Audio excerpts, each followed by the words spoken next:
Good morning. Oh, sweet boy. Can you say hello? Papa, look at yourself up there. Say hi. Good morning. Are you gonna smile? Good morning. No. Okay. Who's that?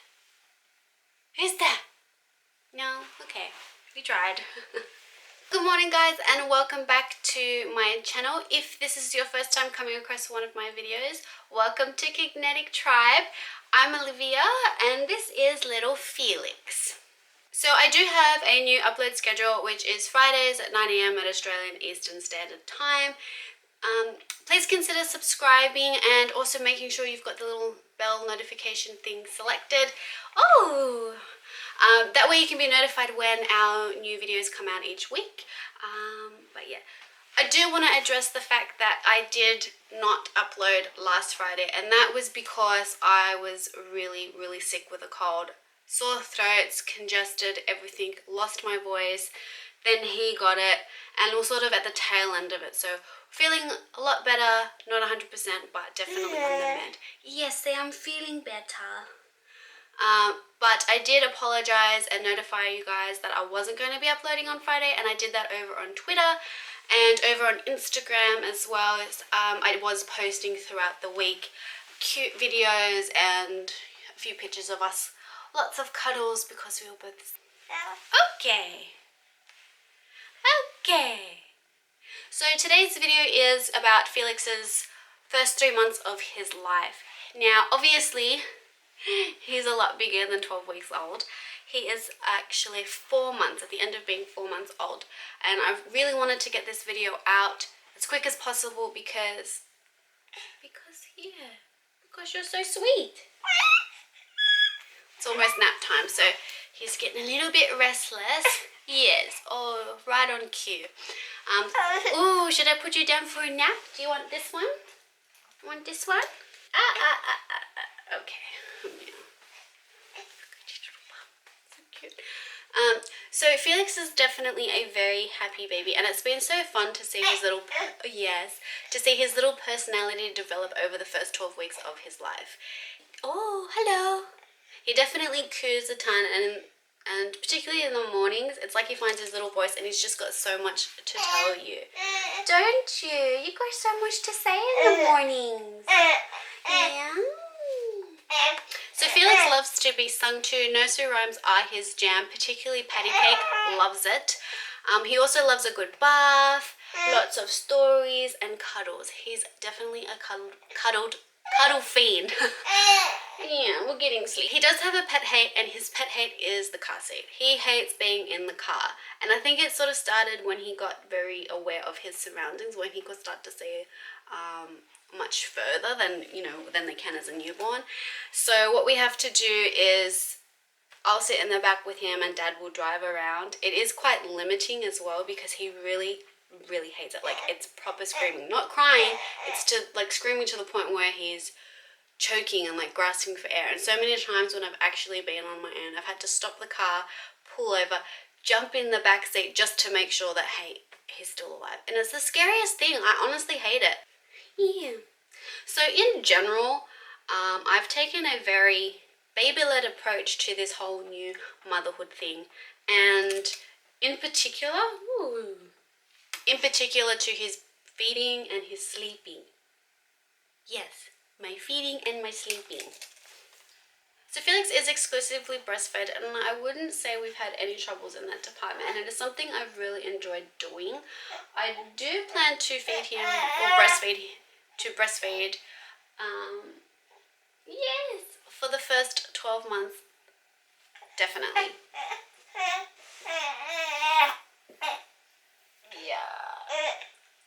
Yeah.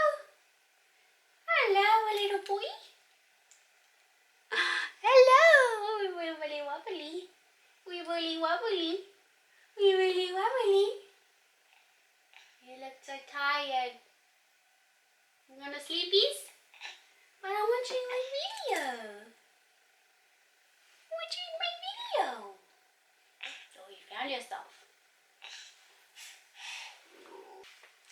So with breastfeeding, it has been on demand. It hasn't really been too structured. But over time, Felix has naturally fallen into his own little sort of routine or structure. Yes, tell them all about it. You know, and that's compared to the first 6 weeks where it was just all over the place and a complete mess, and it would take maybe an hour to feed, and then he'd fall asleep and then want to eat again, and it was a mess. It felt like I was literally breastfeeding all the time, like just constantly, like I got nothing done.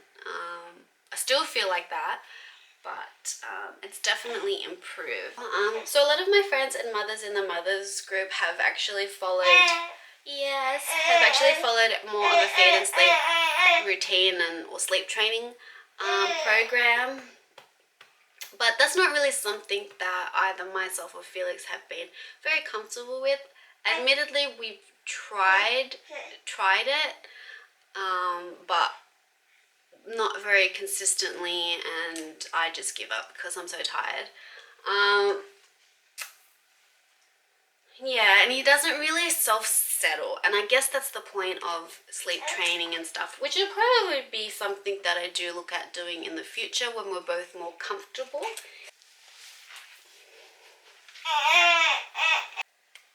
Sleeping, just there. Felix feeds like a champ, and I wouldn't say we've had any troubles in that department. My milk came in towards the end of day 2, and I remember that when we left the hospital on day 6, and on day 6 he only lost 96 grams. So he did really well, and I think they actually allow you to lose up to 10% of their body weight, which he wasn't anywhere near close to that. So he was born at 3.17 kilos, and he lost 96 grams, which nothing. Also, the day that my milk came in, I did actually end up with a small graze on my right nipple, but it was so small and it just really hurt when he would latch on. And but I used like lanolin cream religiously whilst in hospital, and I would say by the time we got home, maybe a couple days after we got home, 2-3 days, that it was all healed up, and I had no problems, and I haven't had any other like cracked nipples, small grazes, nothing like that, because he does latch on really well. But I can't remember how old he was. I really can't remember how old he was, but it was sort of between 6 and 8 weeks old, I would say. I actually think I ended up with a really small, mild case of mastitis. So I just remember like I had temperatures, my body was aching, I literally couldn't move off the couch or out of bed for about like 2 or 3 days. And with mastitis, I just know that you have to keep using that side or whatever side you've got it in to drain your boob and get everything like unblocked. Sorry if I sound really nasally as well. I still feel really sick. But anyways, sorry. Clear my throat, excuse me. Lots of talking. This is like the most amount of talking I've done in like over a week.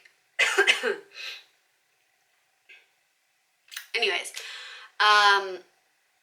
so I just would always start him on that boob even when I wasn't feeding on that side, just to make sure it was unblocked. And I had lots of like showers and massages my boobs to express, just to keep getting everything out. And it did clear up, but it was not nice to have. But I would say that's probably only been our only issues in terms of breastfeeding. So I think we've done actually really well, because you do hear some horror stories, honestly. Like, you feel really sorry for people who really struggle with breastfeeding, because it is tough. Like, I think that's the thing that shocked me the most, was that no one tells you how hard and how demanding and how tiring and exhausting, like all those words just sums up breastfeeding. Like, so many times I have thought, it would be okay just to put him on formula or to give him a bottle just so I can have a break, because like, it is tiring. But at the end of the day, like, I am proud of myself that I have stuck it out, and it has been such a rewarding experience. I really do love it, and I do plan to breastfeed for a year. Obviously, like introduce solids, but I do plan to do it for a year. I've honestly loved it, and it's to the point now where I think that when the time comes that I will stop breastfeeding him will be a really sad day. Yeah, it'll be really sad. I've really taken to it, but it hasn't meant that it hasn't been easy. It's tough. So Dad actually went back to work when Felix was around 11 weeks old.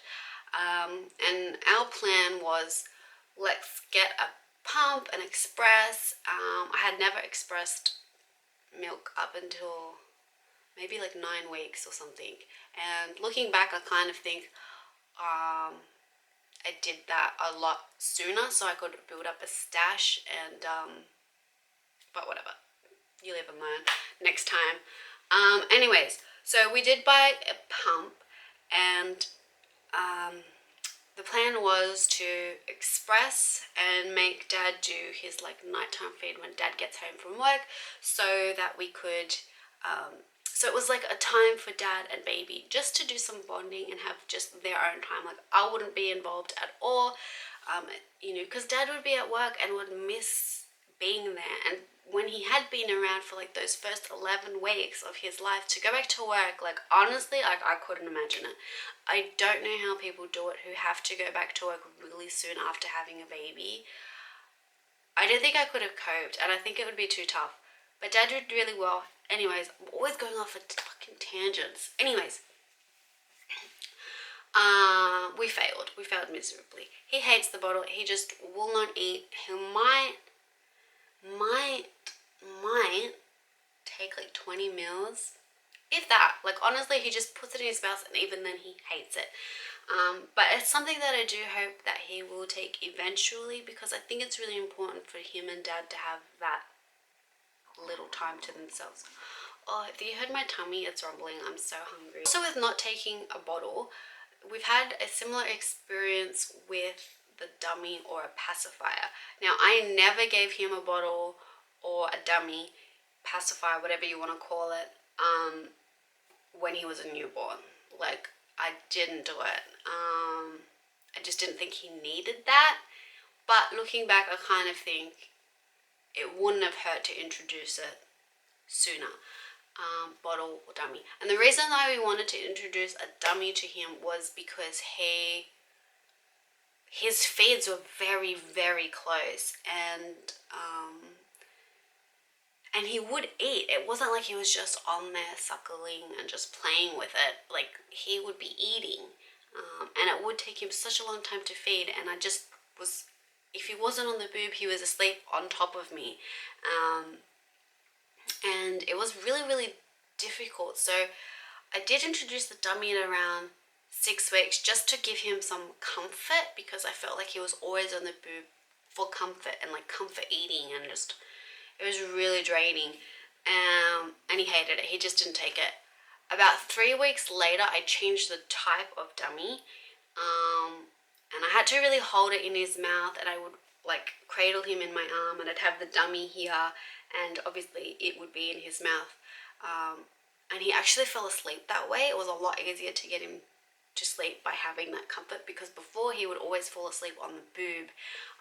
So that was improvement. Like, it was taking some pressure off me. And eventually, by around the 12-week mark, he was actually keeping a dummy in his mouth for maybe a minute or something. He was really not able to hold it in his mouth for a long time. Like, he just didn't get it, but he would take it. Before, he would just spit it out completely and just not want anything to do with it. So that's that. So that's one thing that I wish I introduced very early on, as well as the nighttime bottle feed, for Dad to do it from the start, not wait, because he was very aware that it wasn't the nipple. But whatever, he's fine now. Yeah, so there have been 3 areas of concern for me when it comes to my little Felix. The first was jaundice. He was actually born with jaundice, and it wasn't severe. He didn't need those photo light therapy thing. Basically, they just said, just keep breastfeeding and eventually it'll pass out of your system. And I figured, by the time we're leaving hospital, it had come down a lot. But I figured, because it already had been coming down, that it would just go, like within a week or two of being home. No, it actually stayed for a long time. His eyes were very yellow and his face, mainly his face and his eyes were yellow for a really long time. And it was sort of, all of a sudden it just left. And that was at 8 weeks. So at 8 weeks it just completely left. Like it wasn't a gradual, slowly, like a noticeable decrease in the color of his skin or his eyes. It was just instant that one day he just didn't have it anymore. So I don't know if that's the case for other people or whether I wasn't really paying attention, although I was. So I shouldn't say that. It literally was overnight. It just vanished. Like that was it at 8 weeks. Yeah, but because it was lingering, I thought, oh wait, is there something wrong? Does he need it? Like I didn't know it should last as long, because you read online and it's like, oh, within 2 weeks it should be gone. And I guess don't read Google. But yeah, so that was that. Second thing is that Felix was born with a blocked tear duct, and I didn't even know that was possible. So when I first noticed that on his day 2 of being in the hospital, I was actually really worried, thinking like, oh my god, it's like got a hideous infection from being in the hospital, it's conjunctivitis, all this stuff, and no one was really paying attention to me, because I guess it must be fairly common that they just were like, nope, that's blocked tear duct, it's obviously not an infection. I thought they would at least do like a swab and test it, but they didn't. So I was like, okay, well, what do I know? But yeah, so we have spoken to his pediatrician about it and his GPs and all of those sort of things, and they said that it can take up to 12 to 18 months for it to completely dissipate, like to never have a problem again. Otherwise, if it doesn't, it will require surgery. I don't know what's actually involved in there. I'd assume they put like a little stent to keep it open. I don't know. Terrifying thought. But basically it does come and go with Felix. Like all of a sudden it gets very blocked and builds up and it's quite gunky, like where it does look like conjunctivitis. It's very goopy. And then it will last quite a few weeks and then it'll go and then come back again. He's not bothered by it at all. It doesn't look sore or anything. It's just very goopy. So we do have to try our best to keep it clean, and constantly using those little eye wipes. But you can use like warm water and different things and just like a cotton bud. But we kind of just use those like on the go little eye wipes, and they worked well and they don't bother him, although he doesn't really like having his eye cleaned. I mean, it must be pretty, not very nice. But anyways, that's that. The third thing that has been a really big concern, and I would say major stress for me and for him, is the amount of vomit that he does. And I'm not talking about spit up. Like, it's called positing when babies spit up whatever formula or breast milk they have had. It's just the natural thing. They're like, their digestive system is very immature and it just comes back up. And I knew about that, but from day 1, no, that's a lie, probably day 3, no, very early on in the hospital, he was spitting up like a lot. And I think it might have been the 2nd day or the 3rd day in the hospital where he had his first projectile vomit. And it was the scariest thing I've ever seen. So scary. Oh, I should be much more quiet. I had him in the little baby bassinet trolley thing that they keep the babies in the hospital. I was changing his nappy, and all of a sudden he just vomited. So he's at the top of the bassinet. Like, say this is the bassinet. So he's laying here and he's got all this room down the bottom where I'm changing him, and there's the like plastic bit at the bottom where he's like Well, I'm changing him and his feet are. Well, he has vomited. It's hit the back of the bassinet, plastic bassinet, up onto me, on my face, on my shoulder. Like, it was literally everywhere. It even ended up on the bed, like hospital bed behind me a small bit. I don't even know what I was thinking at that spot, but it was the scariest thing. I called it emergency, hit the emergency button at the hospital, called my partner, called dad and being like, what is going on? There's something wrong with my baby. So that's basically where it started. They're just like, oh, baby spit up, it is what it is. But in the back of my mind, I thought, wait, maybe he has reflux. And through the first 12 weeks of his life, it's been a constant battle with the amount of throwing up, with how uncomfortable he is. He is miserable. Breastfeeding is made difficult because he is uncomfortable. And no amount of burping and no amount of, anything has really calmed him down. He can get really upset and, like anyone would, no one likes to vomit and have an upset stomach. But no one really was like, oh, it's reflux, because he does put on a good amount of weight. So community nurse was like, you're just overfeeding him. He's too fat. He's too big. And that's really stressful. Like, you can't overfeed a fucking breastfed baby. I'm not doing anything wrong. There is something bothering him. And I just felt like no one was listening to me. And as a new mom, I really do feel like those first few weeks, first 6 weeks is probably the toughest time. Because you're learning so much and you've never done any of this before. And even up to 12 weeks, I just genuinely was learning a lot. It takes 12 weeks to feel comfortable and to really know your baby. When there's an issue. And it's been an ongoing saga to find out what the issue is. But I started to think, well, okay, if you're telling me it's not reflux, if he's putting on weight, fine. Maybe it's something that I'm eating that's bothering him. And I did a lot of research online as to things that potentially give babies gas and different things. And there are certain vegetables like broccolis and all those sort of things. And then dairy came up as another one. And I thought, well, I'll eliminate things that are the most common, like broccoli and things like that. But it's not really a gas issue. The issue was that he was throwing up. So I spoke to his pediatrician and I said, could dairy be bothering him? Could he be intolerant? Could he have an allergy? And again, it was like, he's putting on weight, I'm not necessarily convinced that it's an allergy or an intolerance to dairy, but you can try and see if that helps. So his pediatrician appointment was at 8 weeks, and at 8 weeks I was like, okay, let's try this no dairy stuff for a certain amount of time. And then after 3 months, after he's got to 3 months, say to 4 months, then I'll start to reintroduce dairy to see if it sort of helped. And up until 12 weeks, I can't really say that it curbed the vomiting, but I would say he's a lot less uncomfortable.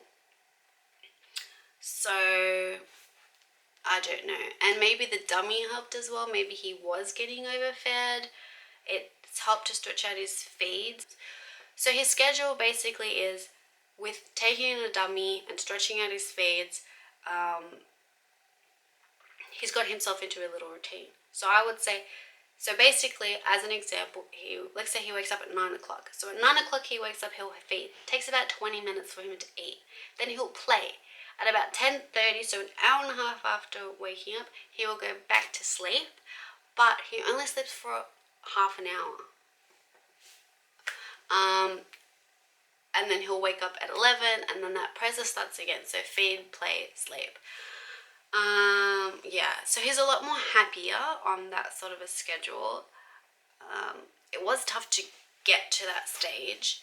I wish he did sleep a lot longer. Self-settling isn't a thing he does. Once he's awake, he's awake. Very, very rarely. I think very rarely he might sleep an hour, 40 minutes. And that might be like a one-off, once a week thing. That's what I mean, like it's so rare. But all in all, like honestly, like I can't complain. I just really want to get to the bottom of if there is something that's bothering him. Whether the no dairy thing in my diet is helping, like honestly, I don't know. But I do feel like there is something wrong. Otherwise, if there's nothing wrong with his like digestive system or what I'm eating, it can just be that he's a bit immature, like he's got an immature digestive system, and that it's something that he will grow out of, which I hope that is the case, and I hope it's not something bothering him. But as a new mom, it's something that I've stressed out about, and it's hard feeling like, you know, no one's really listening to what I'm saying. He did go through this phase, and it probably started around 6 weeks. It probably lasted a good 2 or 3 weeks. So it probably started around 5 weeks till it was 8 or 9 weeks. He'd have like that witching hour, and I'm pretty sure that's what it's called. It started at 4 and lasted till 8, where no, he didn't want to eat, or he didn't want to eat, but didn't want to sleep, and he was crying. Like it was colicky almost, between 4 and 8 o'clock every night, and then at 8:30 he'd just be passed out. And at the beginning it was really, really stressful, but over time I'm like, okay, this is just the way it is. I know eventually he will go to sleep, and he'll be back onto onto a good schedule. Imagine how tough it is for him. I've just had to sort of let him cry it out and comfort him, and do what I can do to hopefully make it easier on him. But I'm so glad we're out of that phase, because it was exhausting. The other thing, so aside from those like 3 issues, Felix is getting better at tummy time. Hated it with a passion, but he's got better. He did actually roll from his tummy to his side, like he started to like flop over. And I can't remember how old he was. I do have it filmed, so I'll try and pop that in. Oh, hi! How's the tummy time going? Rolling over, huh? Are we rolling over? Move this out of your way. Oh, you want to try again? Oh, here. Here. I'll help you. I'll help you. There you go. Gonna eat your arm? Oh, look at him. Oh, that's so cute. Hello there. Hello there. Yeah. Oh, there he goes. Now do it again. Ready? Come on. Oh. Keep your arms out. Oh, it's so strong. He's the strongest. Here as well. And of course this video has ended up so ridiculously long, because all I do is talk, go off on tangents. Honestly, like, it's so annoying. We do a lot of, he also has like a play mat. It's by Skip Hop. It's really cute. I'll try and insert a picture of him on it as well. He likes to look up at the little toys that he's got on there, but he's not really like one of the babies that reached out for things. Like, he wasn't into that. He was definitely happier to talk to you and engage with you rather than the object. You know what I mean? Like, he had more fun with people. Like, he's a very people oriented, very social baby rather than object related. Oh, I think that's my phone. And it was interesting to see in the mothers group what other babies were like, because some were very much like him, and then some were more into objects and touching toys, and he just really wasn't into that. So yeah, so that's Felix's like recap. It's like a blur. I feel like I need to have another baby to remember what the newborn stage is. But yeah, that's that. I probably should be quiet, and I should also hop off so I can also like grab something to eat and enjoy while he naps for half an hour. So he's probably actually gonna wake up soon because I talk that much. Anyways, thanks for watching this video, guys. I hope you really enjoyed seeing little Felix in the beginning of this video. Don't forget to hit the thumbs up button. Consider subscribing. I am uploading every Friday, which this video will go up Friday 9 AM Australian Eastern Standard Time. Click the little bell icon so you can be notified when that goes up. Also, if you have Twitter, say hi to me on Twitter. I also have Instagram. I'll link them below, but Twitter is just Kinetic Tribe and Instagram is kinetic_tribe. You'll find me there. Yes, so that's that. Thanks for watching, guys. I hope you have a lovely week. I'm gonna go because my throat is sore now after talking. See you later.